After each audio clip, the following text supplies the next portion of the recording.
জনপ্রিয়তা, আকীদাগত বিভাজন, তারপরে উগ্রতা, তারপরে নেতৃত্ব, বিভিন্ন কারণে শত্রুতার উদ্ভব ঘটে। তো বিশ্বনবীর সাথে আব্দুল্লাহ ইবনে উবাইয়ের যে শত্রুতা ছিল, এটা হচ্ছে রাজনৈতিক শত্রুতা। কেননা বিশ্বনবীকে মদিনার লোকেরা নেতা বানিয়ে নিয়েছে, অথচ নেতা হওয়ার কথা ছিল আব্দুল্লাহ ইবনে উবাই। তাহলে নেতৃত্বের কারণে কিন্তু আব্দুল্লাহ ইবনে উবাই বিশ্বনবীকে ইমাম মেনে নিল না। আবার উহুদের প্রান্তর থেকে 300 সৈন্য নিয়ে পিছনে চলে আসলো। তাহলে এই যে রাসূল সাল্লাল্লাহু আলাইহি ওয়াসাল্লাম মদিনায় গিয়ে ইসলামী রাষ্ট্রের রাষ্ট্রপ্রধান হলেন, এখন দেখেন স্বয়ং আল্লাহ রাসূলকে মেরে ফেলা হবে। কিভাবে? এই মুসলমানরা মারবে। অর্থাৎ এই আব্দুল্লাহ ইবনে উবাই এর ষড়যন্ত্রকারীরা, এরা বিশ্বনবী সাল্লাল্লাহু আলাইহি ওয়াসাল্লামকে মারার জন্য ইহুদি, খ্রিস্টান, তারপরে মক্কার পৌত্তলিক, প্যাগান, কাফের, মুশরিক এদের সাথে তারা সহযোগিতা করেছে। স্বয়ং উহুদের প্রান্তর থেকে 300 সৈন্য নিয়ে ফিরে এসেছে। কোনোভাবেই বিশ্বনবীকে মারা যায় নাই। বিশ্বনবী জিহাদের ময়দানে নিহত হন নাই বা শহীদ হন নাই। তখন তারা কি করলো? ধর্মের লেবাসে বিশ্বনবীকে মারতে চাইলো। মসজিদে দেরার তৈরি করলো, যেটা আল্লাহ সূরা তাওবার মধ্যে আল্লাহ বলেছেন। মসজিদে দেরার তৈরি করে বিশ্বনবীকে বললো, ইয়া রাসূলুল্লাহ, আমরা নামাজের জন্য একটা মসজিদ বানিয়েছি। তখন মসজিদে নববী আছে আর মসজিদে কুবা আছে, বিপরীতে একটা মসজিদে দেরার তৈরি করছে। এটাকে বলে প্রতিহিংসার মসজিদ। মানে এক মসজিদের বিপক্ষে যার একটা মসজিদ তৈরি করা হয়, ওই মসজিদকে ডাউন করার জন্য, মুসল্লি কমানোর জন্য প্রতিহিংসা করে এটাকে মসজিদ দেরার বলা হয়। তো উদ্দেশ্য ছিল কি? মানে ধর্মের লেবাস পরে নেক্সট স্রোতে বিশ্বনবী মসজিদে যাবেন নামাজ পড়তে, নামাজরত অবস্থায় পাথর নিক্ষেপ করে বা মসজিদে আগুন দিয়ে বিশ্বনবীকে মেরে দিবে। আল্লাহ তাআলা এই অভিসন্ধির কথা সূরা তাওবার মধ্যে আল্লাহ জানালেন যে ওরা মসজিদে দেরার তৈরি করেছে, ওরা চক্রান্ত করেছে, প্রতিহিংসার মসজিদ তৈরি করেছে, আপনি ওখানে নামাজ পড়তে যাবেন না। স্বয়ং আল্লাহ রাব্বুল আলামিন ওহী নাজিল করে বিশ্বনবীকে বাঁচিয়ে দিলেন। তাহলে এই যে বিশ্বনবীকে মারতে কারা চেয়েছে? এই মুসলমান রূপী এক শ্রেণীর মুনাফিক, এবং এই মসজিদের ভিতরে স্বয়ং বিশ্বনবীকে মারতে চাওয়া হয়েছে। তাহলে এই ক্ষতি দেখেন, ইহুদি খ্রিস্টানরা এরকম স্পর্ধা পায়নি। কোন ইহুদি বা খ্রিস্টান মসজিদের ভিতরে এসে বিশ্বনবীকে ছুরিকাঘাত করতে পারত, কিন্তু এই স্পর্ধা কোন ইহুদি খ্রিস্টান কল্পনাও করে নাই। তারা মসজিদে নববীতে এসে গুপ্তভাবে এসে বা যে কোনো ভাবে পালিয়ে থেকে বা মুসল্লির স্রোতে এসে বিভিন্ন ছদ্মবেশ ধারণ করে এসে বিশ্বনবীকে জায়নামাজে নামাজরত অবস্থায় তারা হত্যা করতে পারত বা বিশ্বনবীর উপর আক্রমণ করতে পারত, কিন্তু এই স্পর্ধা ইহুদি খ্রিস্টান পায় নাই। পেয়েছে কারা? এই মুসলমান নামধারী এক শ্রেণীর মুনাফিক, যারা বিশ্বনবী চাইতেও নিজেকে উত্তম মনে করেছে। এই যে উগ্রতার বীজ এখান থেকে শুরু হয়ে গেল মুসলমানদের ভেতরে। এভাবে মুসলমানদের ঐক্য বিশ্বনবীর যুগ থেকেই নষ্ট করলো এক শ্রেণীর মুনাফিক। মুসলমানদের মধ্যে ঐক্য সংহতি নষ্ট করেছে। এই মুনাফিকরা আনসার মুহাজিরদের মধ্যে ঐক্য নষ্ট করেছে। আনসারদের বুঝাইছে যে তোমরা এই সকল মক্কার এইসব জঙ্গল তোমরা টেনে নিয়ে এসেছো, এদেরকে মদিনা থেকে আউট করে দাও। বিশ্বনবীকে তো একটা লাঞ্ছিত মানুষ, একে তার জাতির লোকেরা তাড়িয়ে দিয়েছে, তোমরা আশ্রয় দিয়েছো, এদেরকে মানে বের করে দাও। আল্লাহ তাআলা সূরা হাশরে জানিয়ে দিয়েছেন বিশ্বনবী এবং মুহাজির সাহাবীদেরকে এরা সবচাইতে নিকৃষ্ট মানুষ মনে করত, যে অসম্মানী, আর আমরা তো সম্মানী মদিনার লোক, অতএব এই অসম্মানী লোকদেরকে আমরা সম্মানিতরা বের করে দেব। এরকম মুনাফিকরা এই চক্রান্ত করেছে স্বয়ং রাসূলুল্লাহ সাল্লাল্লাহু আলাইহি ওয়াসাল্লাম যুগ থেকে। বিশ্বনবী সাল্লাল্লাহু আলাইহি ওয়াসাল্লাম দুনিয়া থেকে চলে গেলেন, হযরত আবু বকর খেলাফতে আসলেন। হযরত আবু বকর খেলাফতে আসার পর মুসলিম ষড়যন্ত্র সবচেয়ে বেশি হয়েছে। মুসলমানদের এক শ্রেণী ভণ্ড নবী মুসাইলামাতুল কাজ্জাবকে নবী মেনে নিয়েছে। ইয়ামানের অধিবাসী, আরব থেকে, যেটা দক্ষিণ দিকে, এই জন্য তাকে ইয়ামান বলা হয়। তো যাই হোক, এই ইয়ামানের অধিবাসী মুসাইলামাতুল কাজ্জাব নিজেকে ভণ্ড নবী দাবি করেছিল নবীর টাইমেই। তার আন্ডারে অগণিত মুসলমান শরিক হয়ে গেল। হযরত আবু বকর তাদের বিরুদ্ধে রিদ্দার যুদ্ধ পরিচালনা করলেন। তাহলে এই যে যুদ্ধে শত শত হাফেজে কোরআন শহীদ হয়েছেন, অনেক প্রায় 70 জন হাফেজে কোরআন সাহাবী শহীদ হয়েছেন এই যুদ্ধে। এখান থেকে কোরআন সংকলনের প্রেক্ষাপট তৈরি হয়, যে এভাবে যদি হাফেজে কোরআন সাহাবী যদি মানে একের পর এক শহীদ হতে থাকেন, তাহলে কোরআন একদিন পৃথিবীর বুক থেকে উঠে যাবে। এই সংকলনের চিন্তা এখান থেকে আসে। পরবর্তীতে হযরত ওসমানের জামানায় এই কিতাব আকারে কোরআন সংকলন হয়। তাহলে হযরত আবু বকরের জামানায় যাকাত অস্বীকারী, যাকাত দিবে না, ভণ্ড নবী মুসাইলামাতুল কাজ্জাবের আক্রমণ, এই যে মুসলিম ষড়যন্ত্র, এটা আর থেমে নাই। তাহলে এই যে মুসলমানদের রক্তাক্ত ইতিহাস, মুসলমানি রূপধারী এরকম লেবাসের এক শ্রেণীর লোকের দ্বারাই ইসলাম ও মুসলিমদের সবচেয়ে বেশি ক্ষতি হয়েছে। হযরত ওমর রাদিয়াল্লাহু তাআলা আনহু খেলাফতে আসলেন, বিশ্বনবী থেকে জেনে শুরু করলাম। হযরত ওমরকে রাদিয়াল্লাহু তাআলা আনহু সহিহ বুখারীর বর্ণনায় ফজরের সালাত মসজিদে আদায় করছেন। মুগিরা বিন শুবা রাদিয়াল্লাহু তাআলা আনহু একজন জলিলুল কদর সাহাবী, তার একজন গোলাম, সে ছিল মূলত অগ্নি উপাসক, কিন্তু বাহ্যিক দিক দিয়ে মুসলমান। ফার্স্ট কাতারে নামাজ পড়ে। সেই দিন ফজরের নামাজে প্রথম কাতারে দাঁড়িয়েছে, ছুরি লুকিয়ে রেখেছে।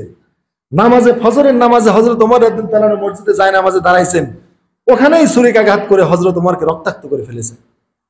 হযরত ওমর রাদিয়াল্লাহু তাআলা বললেন যে আল্লাহ শুকরিয়া, যে কোনো মুসলমানের হাতে আমাকে জান দিতে হলো না, একটা অগ্নি উপাসক কাফেরের হাতে আমার জীবন গেল। ও হচ্ছে ইসলামী লেবাসে মুসল্লির বেশ ধরে মসজিদে এসেছিল ফজরের নামাজে, অথচ সে ছিল আগুনের পূজারী। এই যে মুসলিম লেবাসধারী এই সকল লোকদের, মুনাফিকদের দ্বারা সবচেয়ে ইসলামের বড় বড় ক্ষতি হয়েছে। হযরত ওমর দুনিয়ার থেকে চলে গেলেন। দেখেন, এগুলি সব মুসলিম আক্রমণ, কাফের মুশরিকের না। এই যে বিশ্বনবীর প্রতি আক্রমণ, আবু বকরের প্রতি আক্রমণ, ওমর পর্যন্ত আসলাম, এই আক্রমণগুলি সব মুসলমানকে করছে। মুসলমানকে এই ক্ষতিগুলো করছে, কোনো কাফের মুশরিক না, কোনো কাফের মুশরিকের নাম নিয়েও না, নারায়ে তাকবীর আল্লাহু আকবার এই স্লোগান দিয়েই এই ক্ষতিগুলো তারা করছে ইসলাম ও মুসলিমদের। হযরত ওসমান আসলেন ওমরের পর, মসজিদে নববীর মেম্বার থেকে তাকে তাড়িয়ে দেওয়া হলো, সহিহ বুখারীর হাদিস। তাকে গৃহবন্দী করা হলো। মানুষেরা বলল যে হে আমিরুল মুমিনিন, আমরা এই যারা বিদ্রোহী গোষ্ঠী এরা তো জায়নামাজ দখল করে ফেলেছে, আপনাকে গৃহবন্দী করেছে, আমরা কি তাদের পেছনে নামাজ পড়বো? বলল হ্যাঁ, এই পৃথিবীতে সর্বশ্রেষ্ঠ আমল নামাজ, যেই নামাজ পড়ায় তোমরা তার পেছনে নামাজ পড়ো সময় মতো, ইমাম ফাসেক হোক তার পেছনে পড়ো নামাজ। তাহলে যারা হযরত ওসমানকে জায়নামাজ থেকে তাড়িয়ে দিল, খেলাফতের মস্তক থেকে তাড়িয়ে ঘরে বন্দী করলো, সেই সকল বিদ্রোহীদের পেছনে হযরত ওসমান মানুষদেরকে নামাজ আদায় করতে বলতেছে, নামাজ নষ্ট করা যাবে না। এদেরই আক্রমণে গৃহবন্দী অবস্থায় হযরত ওসমান শহীদ হয়ে গেলেন। কারা করলো? এই 3 নম্বর জান্নাতীকে শহীদ করলো তারা এই মুসলমান রূপ নামধারী, এই মুসলমান রূপী এক শ্রেণীর মুনাফিক। এদের আক্রমণেই হযরত ওসমান দুনিয়া থেকে চলে গেলেন। তারপরে কে আসলো? হযরত আলী রাদিয়াল্লাহু তাআলা আনহু। হযরত আলীকে কারা শহীদ করলো? কোন কাফের, কোন বেদিন, কোন মুশরিক হযরত আলীকে 4 নম্বর জান্নাতি সাহাবীকে শহীদ করে নাই। স্বয়ং খারিজি ঘাতক আব্দুর রহমান বিন মুলজিম সেই বিষাক্ত তরবারি দিয়ে বারবার সেই আগুনে হিট দিয়া ছুরি দিয়ে হযরত আলীকে উপর্যুপরি আঘাত করে তাকে জান্নাতে পাঠিয়ে দেয়। কারা? এই মুসলমান নামধারী এই খারিজিরা। এই যে যুগে যুগে সাহাবীদেরকে, আল্লাহ রাসূল সাল্লাল্লাহু আলাইহি ওয়াসাল্লামকে এই মুসলিম নামধারী এক শ্রেণীর প্রতারক মুনাফিক এরাই সবচাইতে বেশি ক্ষতি করেছে ইসলামের। এগুলো ইসলামের সোনালী ইতিহাস, বিশ্বনবী থেকে শুরু করে খোলাফায়ে রাশিদা হযরত আলী পর্যন্ত এই 30 বছরের মধ্যে এই আক্রমণগুলি, এই মুসলমানরা এত ক্ষতিগুলি করেছে, যে ক্ষতি কোনো ইহুদি খ্রিস্টান মুসলমানদের করতে পারে নাই। নাহরানের যুদ্ধে, কাদিসিয়ার যুদ্ধে, বিভিন্ন যুদ্ধে, খারিজিদের সাথে যুদ্ধে শত শত সাহাবী শহীদ হয়েছেন। খারিজিরা গুপ্ত হত্যা করে শত শত সাহাবীকে শহীদ করে ফেলেছে। সাহাবীদের তারা নারায়ে তাকবীর দিয়ে সাহাবীদের হত্যা করত। তারা বলতো আলী মুয়াবিয়া এই 2 দলের লোকই কাফের, আর সাহাবী মানে আলী আর মুয়াবিয়া। কোন সাহাবী হয় আলীর পক্ষে আছেন, কোন সাহাবী হয় মুয়াবিয়ার পক্ষে আছেন, কোন না কোন সাহাবী এই 2 পক্ষে আসেনি। কারণ সাহাবীরা রাষ্ট্রবিহীন তারা থাকতো না, তারা কোন না কোন আমিরের আনুগত্য করত, অথচ তাদের মধ্যে ঐক্য ছিল। কিন্তু খারিজিরা সাহাবীদের ঐক্যকে নষ্ট করেছে।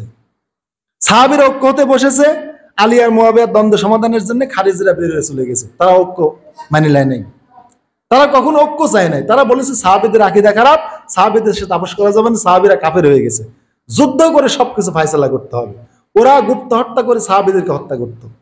একদিন আমি বলেছি যে ওদের ঈমান এত শক্ত যে একটা শোরকে গোতা দিয়ে শোরের মালিকের কাছে মাপ চাইছিল, কিন্তু সাহাবীদেরকে হত্যা করে আল্লাহর কাছে ওরা মাপ চায়নি। সাহাবীদেরকে হত্যা করা সওয়াবের কাম মনে করত, আর একটা শোরের গায়ে গোতা দেয়াকে ওরা গুনাহ মনে করত, একটা মশা মারাকে ওরা গুনাহ মনে করত। এত তাকওয়া ওদের, এত আমল। আমি বলছি না যারা হিংসা করে, যারা ঐক্য হয় না, যারা বলে অমুকের আকীদা খারাপ, তাদের ঈমান নাই, তাদের আমল নাই, তাদের কিতাবে ইলম নাই, এগুলো আমরা বলি না, তারাই তো টপে। যুগে যুগে যারা মুসলমানদের ভিতরে হিংসা ঢুকিয়ে দিয়েছে, মুসলিমদেরকে হত্যা করেছে, তারাই সবচেয়ে বেশি তাকওয়াবান ছিল, বাহ্যিক দিক দিয়ে, লেবাসে, চেহারা, সুরতে, আমলে, সর্বদিক দিয়ে। মানে সাহাবীদের চাইতে বেশি পরহেজগারি দেখাইছে খারিজিরা। এক সাহাবীর সন্তান খারিজিদের আমল দেখে পটকে গিয়েছে, যে আব্বা আপনি কি আমল করেন, ওদের এত এত আমল। কয় বাবা ওদের পথে তোমরা যেও না। কয় না না, ওদের এত আমল, কোরআন পড়তে পড়তে বেহুশ হয়ে যায়।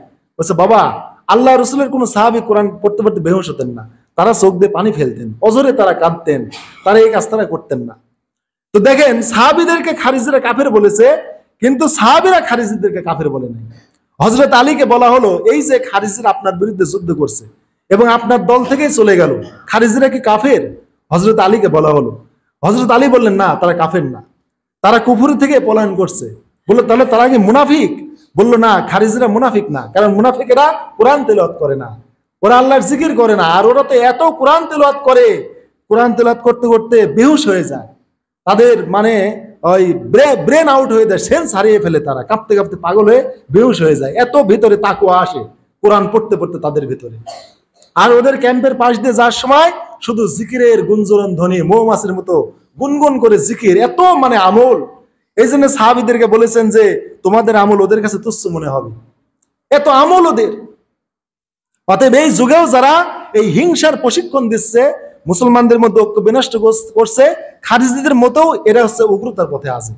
এদের আমল অনেক বেশি মাশাআল্লাহ ভালো, এদের অনেক আমল আছে, ওদের মনে করেন ভালো লেবাস আছে, মাথায় পাগড়ি আছে, ওদের মনে করেন কিতাবি এলেমও সবচেয়ে বাংলাদেশে সবচেয়ে বেশি, ওরা সবচেয়ে বড় আলেম, কিতাবির লাইনের বড় আলেম। আমরা বলছি না তাদের ভিতরে এলেম কালাম শূন্য, কিন্তু এই খারিজিদের মতো উগ্র।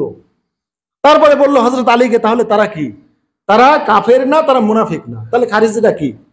বলে এরা হচ্ছে প্রবৃত্তি পূজায় ওরা পাগল হয়ে গেছে, প্রবৃত্তির পূজারী, ওরা নফসের পূজারী। একটা কথা বলতে পারলে হয়ে গেল। আচ্ছা এই যে খারিজিরা বললো যে সাহাবীরা কাফের, এই কথার দ্বারা কত খারাপ হয়ে গেল। এই কথার দ্বারা সাহাবীদের প্রতি অন্যান্য সম্প্রদায়ের বা মানুষের কত বিতৃষ্ণা বা খারাপ চিন্তা ঢুকে গেল। এখন যে সকল লোক বলছে ভালো আলেম, তাকওয়াবান, বড় মাদ্রাসা, বড় দলের আমির, বলছে জামাত ইসলামের আকীদা খারাপ। আচ্ছা এই কথা একটা মুখ দিয়ে ঠস করে বলে দিল, কিন্তু বলার দ্বারা যে মুসলমানদের ঐক্য কত বছর পিছিয়ে গেল উনি একটুকু চিন্তা করলেন না।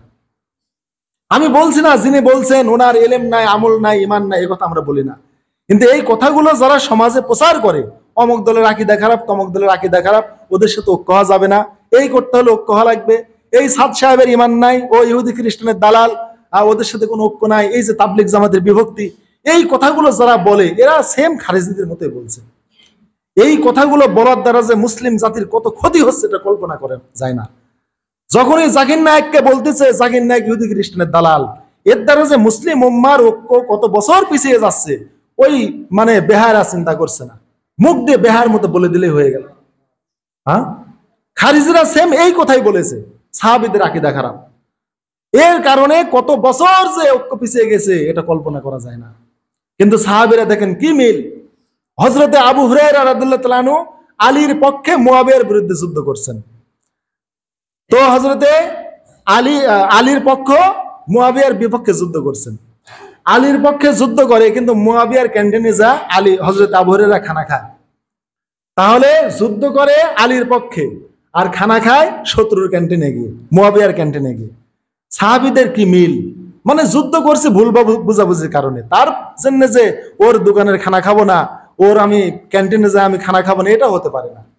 এটা স্বাভাবিক জাগতিক বিষয়। আমাদের যুদ্ধ হচ্ছে এক কারণে, কিন্তু এর জন্য যে সাহাবী বয়কট করবো তা না। হযরত আলীকে বলা হলো যখন তার সামনে মুয়াবিয়ার মানে সমালোচনা করা হলো, অথচ মুয়াবিয়ার সাথে হযরত আলীর সিফিনের যুদ্ধ হচ্ছে। হযরত আলী বললেন খবরদার, মুয়াবিয়ার বিরুদ্ধে কোন রকমের কথা আমার সামনে বলতে পারবে না। বললো কেন? আপনার তো মুয়াবিয়ার বিরুদ্ধে যুদ্ধ হচ্ছে, সে তো আপনার দুশমন, আপনার শত্রু। বলছে না, সিরিয়ার বাহিনীকে কাফের বলো না, অর্থাৎ মুয়াবিয়ার বাহিনীকে, মুয়াবিয়াকে খারাপ বলো না। ওদের আল্লাহ এক, আমার আল্লাহ এক, ওদের নবী এক, আমার নবী এক, ওদের কোরআন এক, আমার কোরআন এক, ওদের কেবলা এক, আমার কেবলা এক, ওদের দাবি আল্লাহর দিন প্রতিষ্ঠা, আমাদের দাবি আল্লাহর দিন প্রতিষ্ঠা, উভয়ের দাবি দেওয়া সব এক। তবে ওরা আমাদের ভুল বুঝেছে, আমরা ওদের ভুল বুঝেছি। এই ভুলটা বুঝাইছে কারা? মুনাফিকরা। মুনাফিকরা এই ভুলটা বুঝাইছে। হযরত আলী আর মুয়াবিয়ার মধ্যে সন্ধি সমাধান হয়ে গেছে, দুই দল সাহাবী প্রশান্ত ভাবে রয়ে গেছে। হঠাৎ করে রাত্রিবেলায় মুনাফিকেরা মুয়াবিয়ার বাহিনীর প্রতি আক্রমণ চালাইছে, আবার একদল এসে আলীর বাহিনীর প্রতি আক্রমণ চালাইছে। এখন আলীর বাহিনী মনে করেছে ঠিক মুয়াবিয়ার বাহিনী আমাদের প্রতি আক্রমণ করেছে, আবার মুয়াবিয়ার বাহিনী মনে করেছে ঠিক আলীর বাহিনী এসে আমাদের প্রতি আক্রমণ করেছে, কিন্তু মাঝখানে যুদ্ধ কারা বাঁধাইছিল? মুনাফিকরা। এই মুনাফিকদের কারণে এই দুই সাহাবীর মধ্যে মীমাংসা হয় নাই। তাহলে এই যুগে যুগে এই যে মুসলিম নামধারী এই মুখোশ উন্মোচন এই জন্যই করছি, এটা বর্তমানে না, পৃথিবীর আদিকাল থেকে বিশ্বনবী সাহাবীদের জামানা থেকে এই এক শ্রেণীর এই মুনাফিকি লেবাসধারী এইসব লোকদের দ্বারা, যাদের ঈমান আমলের প্রশ্নাতি, বাহ্যিক দিক দিয়ে অনেক নেককার মনে হয়, পরহেজগার মনে হয়, অনেক বড় মাদ্রাসার খেদমত করে, অনেক বড় দলের আমির, অনেক বড় কিতাবি এলেম আছে, সকল কিতাবগুলো পড়ে ফেরেছে দাবি করে, এই কাজগুলো খারিজিরা করেছে হাজির। এই জন্য যুগে যুগে মুসলিমদের এই ক্ষতিগুলো হয়েছে। তারপরে এই যে সাহাবীদের যুগ শেষ হয়ে গেল, ওলামায়ে কেরামের যুগ আসলো, ওলামায়ে মুস্তাহিদিন। আবু হানিফাকে কারাগারে বিষ দিয়ে কারা মেরেছে। শুধু মতের ভিন্নতা প্রসিদ্ধিতার কারণে আবু হানিফাকে কাফের, মুশরিক, বেদাতি, তাকে মুরজিয়া, মুতাজিলার অভিযোগ দেওয়া হয়েছে। স্বয়ং বড় পীর যাকে আমরা বলি আব্দুল কাদের জিলানী, তিনি বলেছেন আবু হানিফা জাহান্নামী ফেরকা মুরজিয়াদের অন্তর্ভুক্ত। নাউজুবিল্লাহ। শায়েখ আব্দুল কাদের জিলানী যাকে আমরা বড় পীর বলি, নাউজুবিল্লাহ। এই উম্মতের সবচেয়ে বড় ওলি আবু বকর। আব্দুল কাদের জিলানীকে বড় পীর বা বড় ওলি বললে আপনার ঈমান নষ্ট হতে পারে। তিনি বিশ্বনবীর ইন্তেকালের 500-600 বছর পরের লোক। উনি কোনো সাহাবীও না, তাবেঈও না, বরং আবু হানিফা তাবেঈ ছিলেন। অথচ এই শায়েখ আব্দুল কাদের জিলানী আবু হানিফাকে জাহান্নামী বলেছেন, যে উনি জাহান্নামী ফেরকা মুরজিয়াদের অন্তর্ভুক্ত।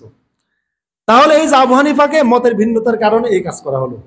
ইমাম মালিক, যিনি আবু হানিফার সমসাময়িক, মতের ভিন্নতার কারণে মেরে রক্তাক্ত করে হাত পা চুরমার করে দেওয়া হয়েছে। উনি নামাজে হাত ষাট করে নামাজ পড়তেন, এই তাকবীরে তাহরিমার সময় হাত তুলতে পারতেন না, হাত এমন ভাবে পিটিয়ে ভেঙে ফেলে দিয়েছিল এই মুসলমানরাই, হাত তিনি বাঁধতে পারতেন না। আজও মালিকি মাযহাবের লোক হাত এই দুই পাশে ষাট করে দিয়ে নামাজ পড়ে। এখনো মদিনার মালিকি মাযহাবের লোকেরা হাত এই দেহের দুই পাশে ষাট করে দিয়ে তারা এখনো নামাজ আদায় করে, ইমাম মালিক যেটা করেছেন। কিন্তু ইমাম মালিক কেন করেছেন? তাকে মেরে হাড়াহাড়ি চুর করে দেওয়া হয়েছিল। এই হচ্ছে মুসলিম উম্মাহর শ্রেষ্ঠ সম্মানিত আলেম, যিনি মুয়াত্তা মালিক লিখেছেন। হাদিসের মানে সবচেয়ে প্রসিদ্ধ গ্রন্থ যেটা বলা হয়, বুখারীর আগে যেটা সবচাইতে প্রসিদ্ধ গ্রন্থ ইমাম মালিকের মুয়াত্তা। এই ইমাম মালিককে কারাই কাজ করেছে? এই মুসলিম নামধারী মানুষেরা। ইমাম আহমদ বিন হাম্বল, যিনি মুসলিম উম্মার একজন শ্রেষ্ঠ ইমাম, যিনি 30,000-এর অধিক হাদিস সম্বলিত মুসনাদ আহমদ সংকলন করেছেন, যিনি ইমাম বুখারীর উস্তাদ, সেই ইমাম মালিক ইমাম আহমদ বিন হাম্বল, তাকে এই খলিফা মুতাসিমের এই দোসররা, যারা ছিল শিয়া মতাবলম্বী, তাকে কারাগারে মেরে রক্তাক্ত করে ফেলে দেওয়া হয়েছে। খলিফা মুতাসিম এসে বলেছে, বাবা তোমাকে আমি সন্তানের মতো ভালোবাসি, তুমি সুন্নি মতবাদ ত্যাগ করো, তুমি শিয়া হয়ে যাও, মুতাজিলা হয়ে যাও, তুমি কোরআনকে মাখলুক বলো আর বলো কিয়ামত আল্লাহকে দেখা যাবে না। অর্থাৎ মুতাজিলারা বিশ্বাস করে কিয়ামত আল্লাহকে দেখা যাবে না, কিন্তু আমরা সুন্নিরা বিশ্বাস করি কিয়ামত আল্লাহকে দেখা যাবে, দুনিয়াতে দেখা যাবে না। ইমাম আহমদ বলতেন যে আমিরুল মুমিনিন, আপনি একটা শুধু কোরআন ও হাদিস থেকে ওই শিয়াদের কাছ থেকে, মুতাজিলাদের কাছ থেকে দলিল নিয়ে আসেন কোরআন মাখলুক আর কিয়ামত আল্লাহকে দেখা যাবে না। কোরআনের অগণিত আয়াতে রয়েছে আল্লাহকে কিয়ামতে দেখা যাবে, আমি কিভাবে অস্বীকার করতে পারি? কয় বাবা তুমি এই মত ত্যাগ করো, সুন্নি মত ত্যাগ করো, তুমি মুতাজিলা হয়ে যাও, আমি নিজ হাতে তোমার হাতের বাঁধন খুলে দেব। আহমদ বিন হাম্বল ত্যাগ করেননি, সুন্নি মত ত্যাগ করেননি। এই হচ্ছে মুসলিম উম্মাহর রক্তাক্ত ইতিহাস। ইমাম হুসাইনকে কারবালার প্রান্তরে কে শহীদ করেছিল? এই মুসলিম নামধারী ইয়াজিদের দোসর উবাইদুল্লাহ বিন জিয়াদ। এই উবাইদুল্লাহ বিন জিয়াদের নেতৃত্বেই আল্লাহ রাসূল সাল্লাল্লাহু আলাইহি ওয়াসাল্লামের দৌহিত্র ইমাম হুসাইনকে সপরিবারে কারবালার প্রান্তরে শহীদ করেছিল এই মুসলমানরাই। শুধু তাই না, এই উবাইদুল্লাহ বিন জিয়াদ এই মানে ইয়াজিদের এই দোসর গভর্নর অগণিত সাহাবীকে হত্যা করেছে। তার যুগে সাহাবীরা কোনো ওয়াজ নসিহত করতে পারতো না। মাকিল বিন ইয়াসির রাদিয়াল্লাহু তাআলা আনহু, রাসূলের যে সাহাবীগুলো সর্বশেষ ইন্তেকাল করেন তাদের মধ্যে তিনি একজন।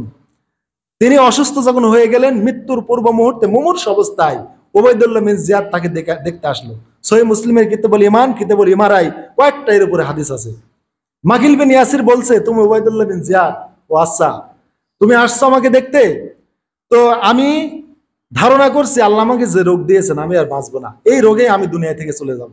তবে আমি যদি সুস্থতার আশা করতাম এই হাদিসটা তোমাকে বলতাম না, কারণ এই হাদিসটা বললে তুমি আমাকে মেরে ফেলবে। মানে হাদিসই বলা যেত না জালেম শাসক প্রতাপশালীর কারণে, নবীর হাদিস বললে তাকে মেরে ফেলবে। তা আমি যেহেতু চিন্তা করছি যে আমি মুমূর্ষু হয়ে গেছি, মরে যাবে এই রোগেই, তাই হাদিসটা তোমাকে বলছি। আল্লাহ যখন কোনো শাসককে মুসলিমদের উপরে দায়িত্ব দেন, সে মুসলিম নাগরিকদের সাথে প্রতারণা করে, খেয়ানত করে, তাদের প্রতি আদালত ইনসাফ কায়েম করে না, তাহলে প্রতাপশালী জালেম শাসককে কিয়ামতের দিন অধমুখী করে তুলবেন আল্লাহ। কোনো ওজর পেশ করতে পারবেন না, বিনা ওজর আল্লাহ তাকে জাহান্নামে দিয়ে দিবেন। এই হাদিসটা তোমাকে আমি শুনিয়ে দিলাম। এই উবাইদুল্লাহ বিন জিয়াদ যে কত সাহাবীকে হত্যা করেছে, হাজ্জাজ বিন ইউসুফ কত সাহাবীকে যে হত্যা করেছে, এর কোনো ইয়াত্তা নাই হাজিরিন। এই যে যুগে যুগে মুসলিম উম্মাহর রক্তাক্ত ইতিহাস, এগুলি মুসলমানকে করেছে। আমরা তো শুধু ওয়াজ করি, অমুক যুদ্ধে কাফের মুশরিক বেদিন নাসারারা এত এত মানুষকে হত্যা করেছে, এত এত সাহাবীকে, কিন্তু মুসলমানকে যে কি ক্ষতি করেছে, এটা ইয়াহুদি খ্রিস্টানদের ক্ষতিকে যদি এক পাল্লায় আর মুসলমানের ক্ষতিকে যদি এক পাল্লায় তোলা হয়, তাহলে মুসলমানের যে ক্ষতি করেছে এই পাল্লায় ভারী হবে। এই রক্তাক্ত ইতিহাস বলতে গেলে আমার কণ্ঠ শুকিয়ে যাবে, এত লম্বা ইতিহাস। এখনো তো বর্তমান যুগ পর্যন্ত আসতেই পারলাম না। শুধু ইসলামের সোনালী দিনগুলোর কথাগুলো একটু আপনাদের আভাস দিলাম যে কি কাহিনীগুলো ঘটেছে। এবার আমরা সেদিক থেকে আমরা চলে আসি। ইসলাম কায়েম হলো বাগদাদ নগরী, শ্রেষ্ঠ রাজধানী। দেখেন, ইসলামের রাজধানী একসময় বাগদাদ হয়েছিল। খলিফা মুতাসিমের আমলে কি হলো, এই শিয়ারা মুঘল সম্রাট হালাকু খানকে ডেকে নিয়ে গেল সুন্নি মুসলমানদেরকে শায়েস্ত করার জন্য। এই যে আমরা সুন্নি মুসলমান, আমরা সবাই আহলুস সুন্নাহ ওয়াল জামাত। হালাকু খান বাগদাদে গিয়ে বাগদাদে আগুন ধরিয়ে দিল। মুসলমানদের সাথে সুন্নিদের সাথে যুদ্ধ হলো, শিয়া সুন্নি যুদ্ধ। বাগদাদের 20 লক্ষ লোকের মধ্যে 16 লাখ লোক সেই যুদ্ধে শহীদ হয়ে গেল, মারা গেল। এ হচ্ছে মুসলমান করতে। এই হালাকু খান বাগদাদকে ধ্বংস করে ফেললো। যারা ইতিহাসের ছাত্র, আপনারা বাগদাদ ধ্বংসের এই কাহিনী আপনারা জানবেন যে হালাকু খান কিভাবে বাগদাদ ধ্বংস করেছিল। 500 বছরের সভ্যতা সংস্কৃতি, ইসলামী গ্রন্থ, বিভিন্ন হাদিসের মানে মূল পাণ্ডুলিপি সবকিছু পুড়িয়ে ছারখার করে ফেলেছিল এই হালাকু খান। 20 লাখের মধ্যে 16 লাখ লোককে সে মেরে ফেলেছিল। এই হচ্ছে মুসলমানদের রক্তাক্ত ইতিহাস। তাহলে এই কাজ কারা করেছে? মুসলমানকে শায়েস্তা করেছে। এই জন্য হাজিরেন আমি বলেছি, বিশ্বনবীর মকবুল দোয়া যে এই দুনিয়াতে ইহুদি খ্রিস্টান মুসলমানকে সমূলে ধ্বংস করতে পারবে না, কিন্তু মুসলমান এক গ্রুপকে হত্যা করবে, মুসলমান এক গ্রুপ আরেক গ্রুপকে ধ্বংস করবে। আর এই কাজ আজও হয়ে আসছে। আজও যদি আমাদের কপাল না খুলে, আমাদের জ্ঞান এখনো না আসে, আমাদের ঐক্য যদি এখন না হয়, আমাদের কবে হবে? ভারত মহাদেশে আমরা আসি, সাইয়েদ আবুল আলা মওদুদী জামাত ইসলামের প্রতিষ্ঠাতা, শত বই লেখা হয়েছে তার বিরুদ্ধে, এখনো লেখা হচ্ছে। এখনো শত আলেম বলে আসছে মওদুদীর আকীদা খারাপ। আকীদা কোথায় থাকে? আকীদা ঈমান ভিতরের জিনিস। ঈমান হচ্ছে প্রথম বিষয়। আকীদা শব্দটা ইসলামে পরে এসেছে, ঈমানই বিষয় আগে বিষয়। বুখারী মুসলিম ও মিশকাতের কিতাব ঈমানের যে হাদিস, জিবরাইল আলাইহিস সালাম এসে বলেছেন, ইয়া মুহাম্মদ ওয়া মাল ঈমান, হে মুহাম্মদ ঈমান কাকে বলে? তিনি বলেন নাই ওয়া মাল আকীদা কাকে বলে। তাহলে ঈমান শব্দটাই সালফে সালিনদের পরিভাষা, পরবর্তী যুগে আকীদা বা ঈমান কলবের বিষয়। আমরা এই জিনিসটা ছিঁড়ে বাইর করে নিয়ে এসেছি যে মওদুদীর আকীদা খারাপ, জামাত ইসলামের আকীদা খারাপ। আকীদা কোথায় থাকে?